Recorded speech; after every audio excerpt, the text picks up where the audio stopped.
In this video, I'll demonstrate and explain a few programming tips for MotionWorks IEC hardware configuration. Hi, I'm Matt Pelletier. Here's a quick preview.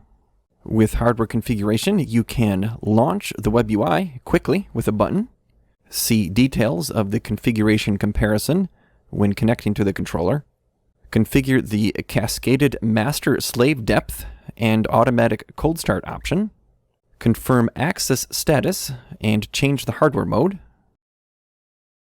adjust the access name and number as required, set parameters on multiple axes, copy and paste access parameters even from another project. These programming tips are features related to the configuration of the controller and Mechatrolink axes, and is aimed at those who already have a little experience with this software. For a general overview and basic training on MotionWorks IEC hardware configuration, please see our free self-guided video training. Now let's look at this in more detail. In MotionWorks IEC, when you launch the hardware configuration, you'll see a handy little icon here at the top to launch the controller's web user interface. This opens a new tab in your default browser with the connection IP address already entered. You'll also find this feature under the Online menu and from within the programming environment. It's a simple way to test communications between the PC and the controller. There's quite a lot you can do with the WebUI, and this is thoroughly demonstrated in other videos. Often your first action after opening hardware configuration is to connect online. And if the offline project configuration doesn't match the controller, you'll see the configuration comparison window. Now, a blue text means the device doesn't exist in the other configuration, and red means that there are differences. And you can right-click to show the differences, not only for the axes, but for the controller, the groups, TCP/IP settings, Ethernet IP devices, Modbus TCP, and really any part of the configuration with differences. This feature will help the user determine which configuration should be used. I'll go with the startup configuration in this case, and let's see a couple tips here at the resource level. The cascaded master-slave depth setting should be increased in certain circumstances from 2 to 3 or even 4. Let me explain that a little bit. A slave axis can follow the master axis according to an electronic cam table or electronic gear ratio. And in some applications, the slave axis also has yet another axis following it. This is a depth of 2, which is sufficient for most applications, and that's the default setting. However, there are applications where it is appropriate to have a depth of 3 or even 4. These higher settings significantly increase the CPU processing time, so change this setting only when the application definitely requires it. Right below this, you see the Perform Cold Start if Warm Start is not possible checkbox. This setting controls whether or not retained variables in the SRAM are cleared with an automatic cold start the first time the controller powers up. We demonstrate and explain this feature in a lot more detail in a separate video. Now I'll move on to the Mechatrolink 3 level.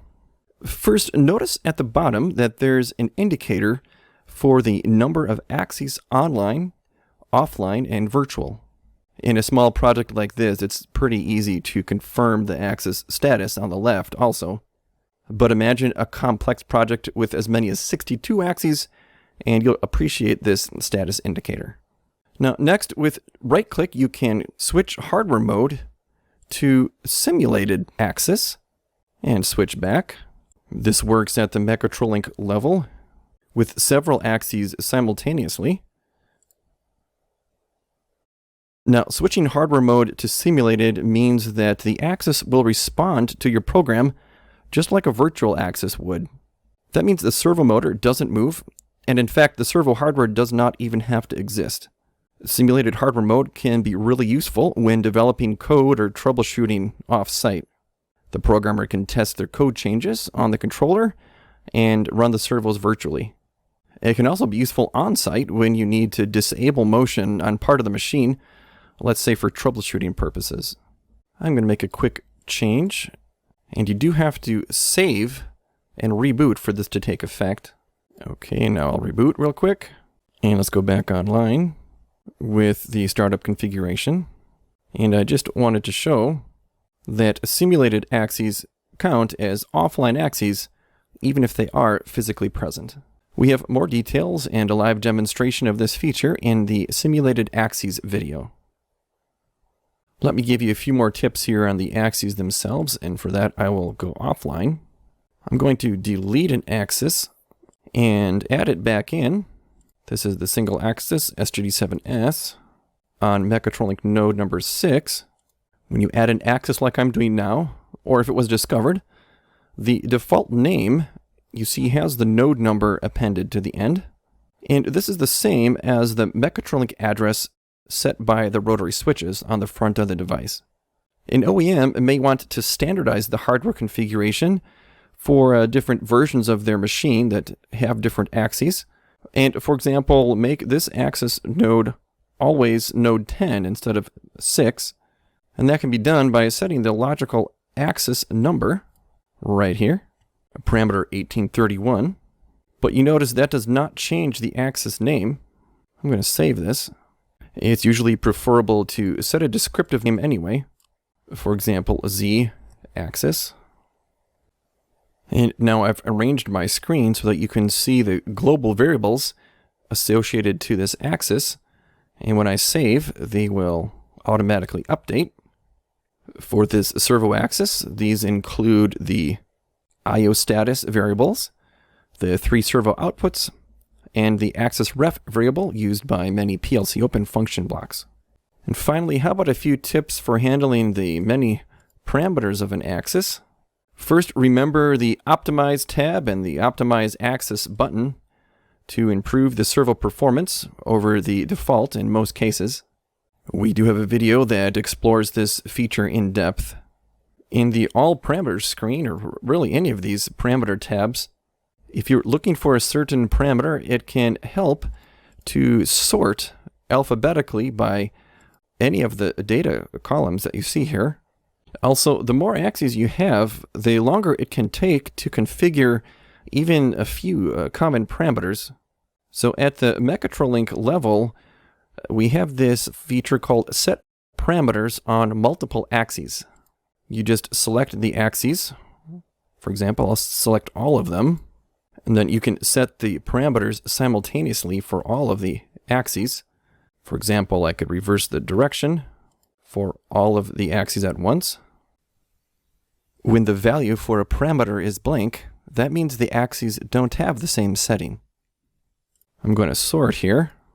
Notice you can even set the feed constant and gear ratio and machine cycle. This method works even if the axes use different hardware, like we see here, Y and Z axis don't have these parameters. If the parameter exists on the device, it will be set, and if not, the value is ignored. Now back to a single axis. Sometimes you may work at tuning or some other adjustment of a number of parameters on a particular axis. For example, you have set the parameters for one arm of a Delta robot, and you'd like to copy those parameters to the other 2 arms. That is possible here. I'll just use these axes as an example to copy the parameters and right-click to paste parameters to the other axes as required.